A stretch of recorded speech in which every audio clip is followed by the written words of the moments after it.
Stamp Act, Document 1, a summary of the 1765 Stamp Act by Colonel Williamsburg Museum, 2017. The Stamp Act was passed by the British Parliament on March 22, 1765. The new tax was imposed on all American colonists and required them to pay a tax on every piece of printed paper they used.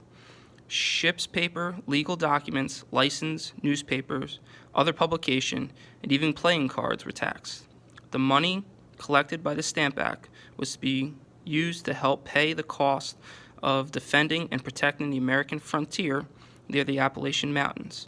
10,000 troops were being stationed on American frontier for this purpose. The actual cost of the Stamp Act was relatively small. What made the law so offensive to the colonists was not so much its immediate cost, but the standard it seemed to set. In the past, taxes and duties on colonial goods had always been viewed as measures to regulate commerce, not to raise money. The Stamp Act, however, was viewed as a direct attempt by England to raise money in the colonies without the approval of the colonial legislators. If this new tax were allowed to pass without resistance, the colonists reasoned the door would be open for more troublesome taxation in the future. Few colonists believed that they could do anything more than grumble and buy the stamps until the Virginia House of Burgesses adopted Patrick Henry's Stamp Act resolves, a series of resolutions passed by the Virginia House of Burgesses in response to the Stamp Act. These resolves declared Americans possess the same right as the English, especially the right to be taxed only by their own representatives. The Virginians should pay no taxes except those voted by the Virginia House of Burgesses, and that anyone supporting the right of the Parliament to tax Virginians should be considered an enemy to the colony. Question 1, is this a primary or secondary source?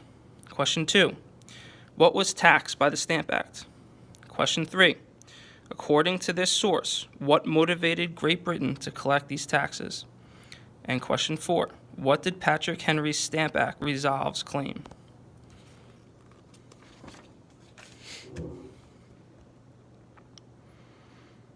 Stamp Act, Document 2, Pennsylvania Journal and Weekly Advisor, October 1765, by William Bradford.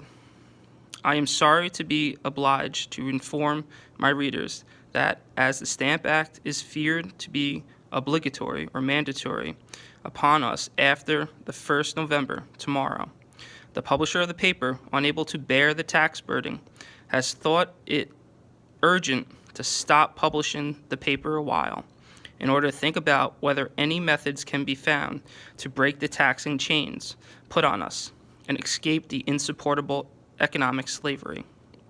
Question 1, is this a primary source or secondary source? Question 2, how might the author's perspective as a newspaper publisher bias the source? Question 3, how did this newspaper publisher react to the Stamp Act?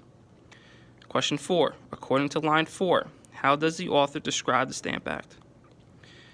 And question 5, also published on the same page appeared the image to the right.